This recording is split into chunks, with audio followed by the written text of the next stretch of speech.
Hello and welcome back to another awesome episode of Modeling Mocs. My name is the Lego Man 71 and we've got a very special episode for you today. Not only is it the 10th official episode of the series, but this video will showcase the largest amount of Mocs I've ever covered in one video at this point in the channel. But it will also be a long, singular, and engaging story. One last thing before we get started, there will be no notes for the building designs, so sorry if you came here for that, but I do encourage you to stay and listen to the story as it progresses. Without further ado, I give you Battle of Bota Magna Part 1. Deep inside a mountainous cave lurk large shadowy figures. Status report, said a voice. Scanners pick up a massive surge of transwarp energy, another voice replied. Are we sure it's not another one of those hobbled together pieces of scrap the local skull spaceships entering the system? A third voice asked. No, the energy spike is identical to the one that caused our ship to crash before it stranded us on this rock, the second voice answered. So if they hitched a ride on our transwarp portal, how come they showed up 2.5 years after we crashed? Asked the third. After a pause, the second voice began to speak. I have a theory on that. The first voice interrupted him.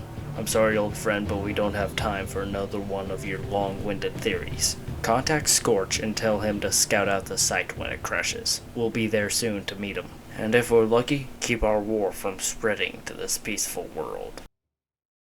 Viglem rushed through the halls of their modular research station, going towards the control tower. Varaxon, the crew's head engineer and inventor, was already there with Neuro, Toe of Psionics, staring at the monitors. What's going on? Viglem asked. Our satellite sensors picked up a massive power spike entering the atmosphere, Neuro claimed. Like something just came out of hyperspace. I'll see if I can bring up a visual. As soon as the image was brought up, it had already begun to enter the atmosphere and was covered in flames. I can't make out a good picture, but it's definitely huge. Should we be worried? Viglem asked. Varaxon looked back at the screen. Well, it doesn't look like we're in any immediate danger. Although we'll feel the tremors from the impact, we aren't looking at an extinction level event. Neuro began typing in the computer. According to my calculations, it'll make collision 100 miles southwest of our current location. And judging by the size of that thing, it'll probably take out anything within a 5-mile radius of the crash. Will any of our crew be affected? Varaxon asked. Neru closed his eyes and raised his hand to his head. No, Voltax's group is still documenting terrain in Sector 6, and our people on the Star Sweeper are still on Sphere's Magna getting supplies for our next several rotations. Viglem chuckled. Who needs an old handy-down communications equipment when you have a top telepath? Varaxon smirked behind his mask. He wasn't the most social of the team, but he did enjoy a good joke when he heard it. I estimate we have an hour and a half till impact. I'll grab my gear and prep the shuttle for a scouting run. As Varaxon continued, Viglem gazed out the window of the control tower. In the distance, he saw a ledge overlooking the research facility. On the ledge, he noticed a creature looking down towards his direction. It was a pyronic raptoid. Viglem then suddenly remembered his first encounter with the species almost a year ago. How as his troop moved along their expedition north, they were followed by a lone raptoid that at the time he assumed was just migrating. He wondered to himself, was this the same one that followed us? Has it been watching us this whole time? His thoughts were interrupted by Neuro asking him about the task at hand. When Viglem looked back at the ledge, the raptoid was gone. Viglem shook it off and joined the others in getting ready for the mission. As the strange meteor crashed to the surface of Bota Magna, high above the clouds, in an old recommissioned Space Command research vessel, Viglem, Neuro, and Varaxon soared above the crash site. Whoa, sure made a mess down there, Varaxon said while piloting the ship. Try and find us a clearing to land, Viglem said. And try not to put us in a swamp this time. As they landed, the three adventurers began to arm themselves with stun rifles Varaxon designed to defend themselves from any raging dinosaurs. As they neared the crater, they could almost see the meteor through the dense brush. But as they got closer, they realized that this was not just a hunk of space rock at all, but a giant, heavily damaged starship. As the troop got closer, they noticed two large creatures coming from around the ship. One was a Dilophosaurus, and the other was a relatively newly discovered species called Magnus. It was one of the species Viglem was in the process of documenting before he was pulled away to tend to this mission. The Magnus was not generally hostile, but was still a dangerous predator. Then, the Dilo spotted them and began charging. Viglem raised his stun rifle and shot a bolt of energy towards the creature.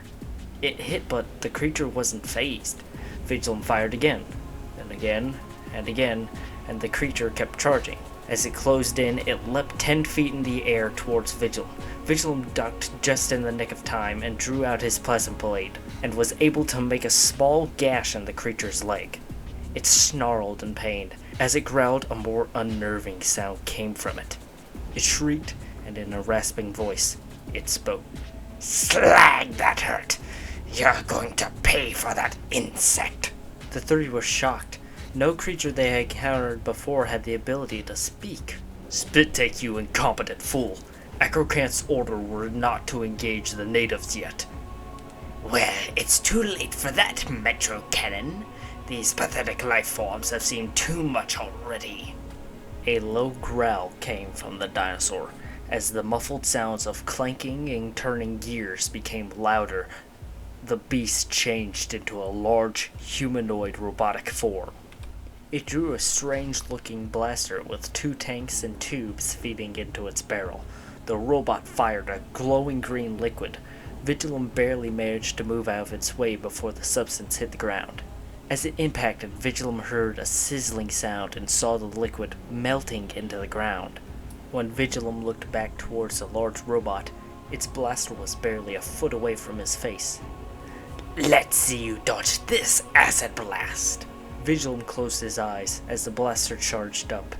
Over the whir of the weapon, Viglem heard a familiar reptilian screech followed by the sound of metallic clanging. When he looked back up, Viglem saw a Pyronic Raptoid tackling the robot while its body shifted into another red-clad humanoid robot. "Back off, deceptive creep!" it shouted as it clawed and slashed at the green robot.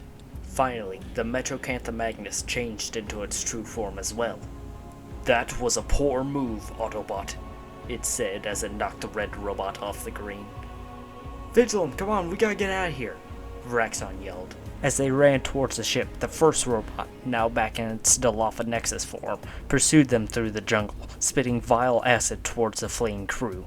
Just as they reached the clearing, the Dilo leaped into the air once again as a brown boulder-like tail knocked it off course, and the dinosaur came crashing to the ground. The three stared at a protocanthus that just saved their lives. It looked from the unconscious Dilo to the forest behind the crew. Viglem turned as he saw a Cryolophomagnus emerge from the trees. It too spoke in a metallic voice. "You three will come with us. We have much to discuss."